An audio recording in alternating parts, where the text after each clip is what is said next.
Global পয়েন্টের পক্ষ থেকে আপনাদের সবাইকে স্বাগত জানাচ্ছি। ইরানকে দমাতে কি ব্যর্থ হলো যুক্তরাষ্ট্র? কূটনৈতিকভাবেই কি যুক্তরাষ্ট্রকে হারালো ইরান? সম্প্রতি ইরানের পররাষ্ট্রমন্ত্রী আব্বাস আরগাউচি স্পষ্টভাবে জানিয়েছেন, পারমাণবিক ইস্যু ছাড়া অন্য কোনো বিষয়ে যুক্তরাষ্ট্রের পথে সমঝোতার সম্ভাবনা নেই তেহরানের।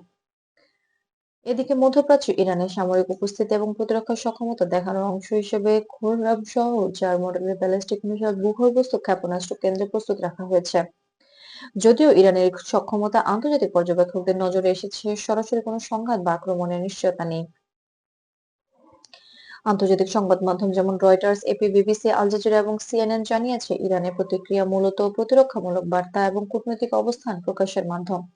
বিশেষজ্ঞরা বলছেন, এটি রাজনৈতিক ও ভূরাজনৈতিক প্রভাব প্রদর্শনের জন্য এবং আঞ্চলিক শক্তির ভারসাম্য বোঝানোর জন্য একটি প্রক্রিয়া।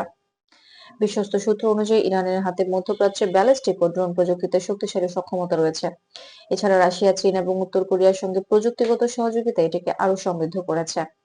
কিন্তু সবকিছুই আন্তর্জাতিক নজরদারির মধ্যে রয়েছে এবং বাস্তব পরিস্থিতিতে কোনো বড় ধরনের সংঘাতের নিশ্চয়তা নেই। ইরানের এই সামরিক ও প্রযুক্তিগত সক্ষমতা যুক্তরাষ্ট্র এবং আঞ্চলিক মিত্র দেশগুলোকে সতর্ক অবস্থানে রাখতে বাধ্য করছে।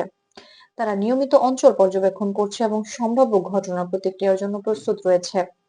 আন্তর্জাতিক সম্প্রদায় পরিস্থিতি কূটনৈতিক আলোচনার মাধ্যমে নিয়ন্ত্রণে রাখতে সক্রিয় ভূমিকা পালন করছে।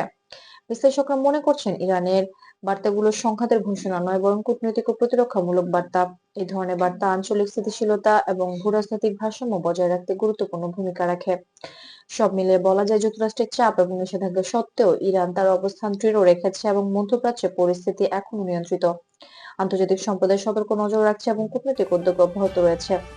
গ্লোবাল পয়েন্টের সঙ্গে থাকুন বিশ্ব রাজনীতি ও আন্তর্জাতিক খবরের নির্ভরযোগ্য আপডেট পেতে। ভিডিওটি ভালো লাগলে লাইক দিন, শেয়ার করুন আর গ্লোবাল পয়েন্ট চ্যানেলটি সাবস্ক্রাইব করতে ভুলবেন না।